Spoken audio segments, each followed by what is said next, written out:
Hi Year 3, hi Amazon, hi Ganges. Welcome back to our second half of the summer term. Now, as you can see, I'm in school in Amazon Classroom and it's currently half term at the moment. So I hope you're all relaxing with your families and enjoying this beautiful, beautiful sunshine.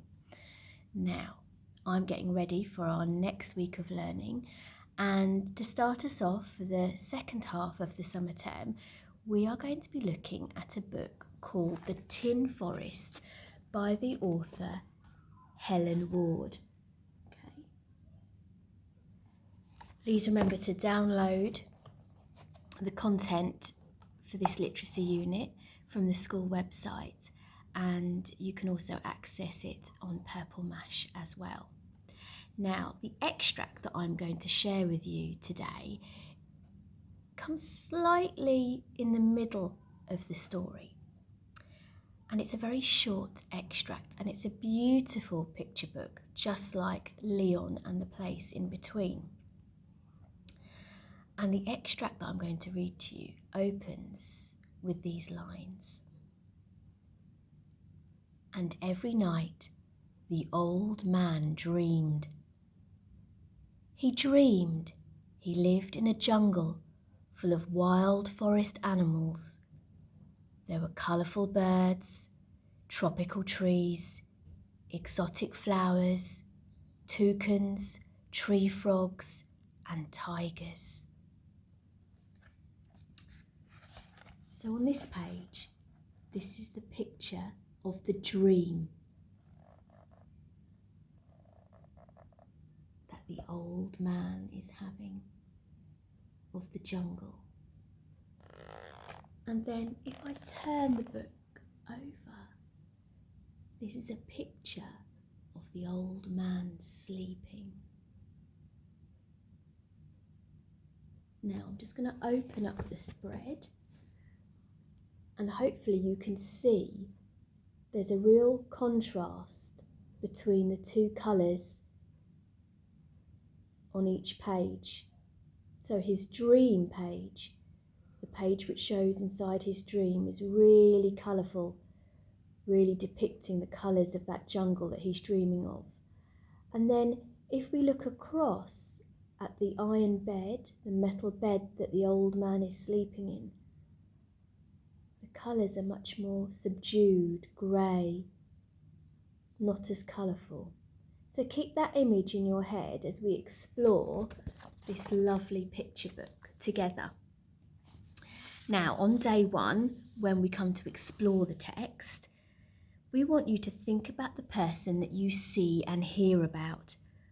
What do you think you might know about him from that extract and the illustration on that page? And we'll make that illustration available for you as well on Purple Mash, so you can have a really good close-up look as well. Look carefully at the details of inside the old man's house. How do you think the place he dreams of compares with the place that he lives in? Do you think he lives there alone or with his family? Now on day two, when you come to illustrate it, we want you to picture and imagine the rest of the old man's house for yourself. What do you think it might look like from the outside? Is it a large house or a small house? Is it rich and colourful like the jungle? Where do you think the house might be located? And do you think his house is on a street with other houses? Or does it sit by itself? So lots of things for you to think about there and use your imagination, and then draw and illustrate what that whole house might look like from the outside. Think about the colours that you use for this illustration as well. I touched on it in the extract that I shared with you.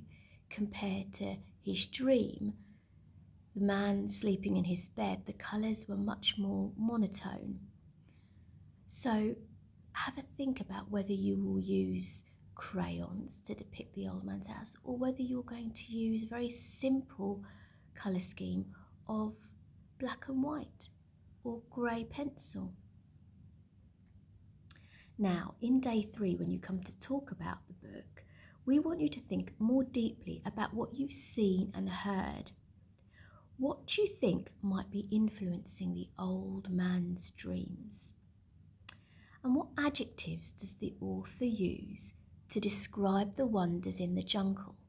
And then, because this is a speaking and listening lesson, why don't you try and read that same extract again, but leaving out the adjectives? How does that change the way you read it and the images you have in your head? And then read it again by adding in the adjectives that Helen Ward, the author, has used. And think about the imagery that it creates in your mind and paints for you as the reader. Now, on day 4, in your Imagine It Thursday session, we want you to think about the jungle the old man dreams of. Imagine that you're in the jungle now. What do you think it might be like to be there? Maybe using a senses grid, close your eyes and think about what you might see, what you might hear, what you might touch, what you might smell, and what emotions you might feel if you were in that jungle dream.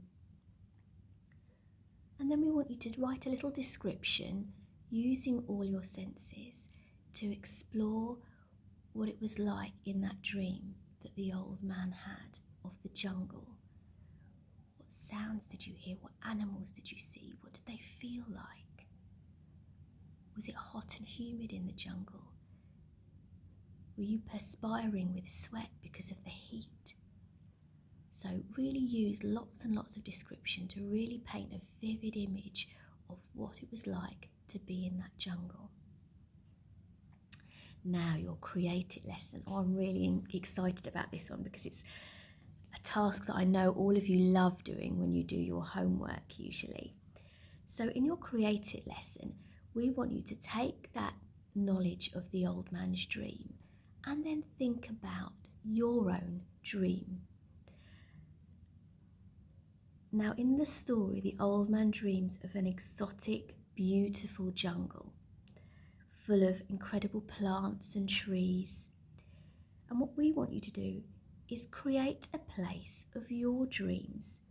What would it contain and what would it look like?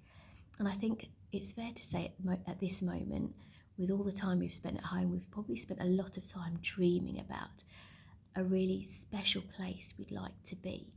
And what we'd like you to do is recreate that using collage. You might find a shoebox or a cereal box and basically create your own dream world inside it.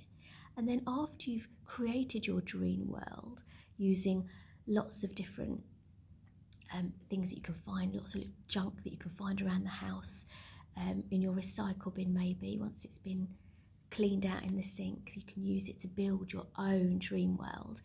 We want you to write about that dream world you've created. It only has to be a short description, but tell us about it, what makes it special. If we were to step into that cereal box or step into that shoebox to explore your dream world, how would our senses come alive? So take lots of photos, maybe of the whole process. Maybe you'd like to do a little video of your dream world and give us an oral recount describing your special place. We can't wait to see all the lovely learning that you're going to do on this new book, children. Miss Robinson and I are so happy with all the learning that you're doing at home, and just keep up the brilliant work.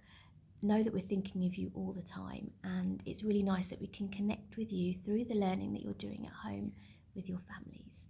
Take care, and we look forward to marking and sharing this work with you in the future weeks that come ahead. Bye for now.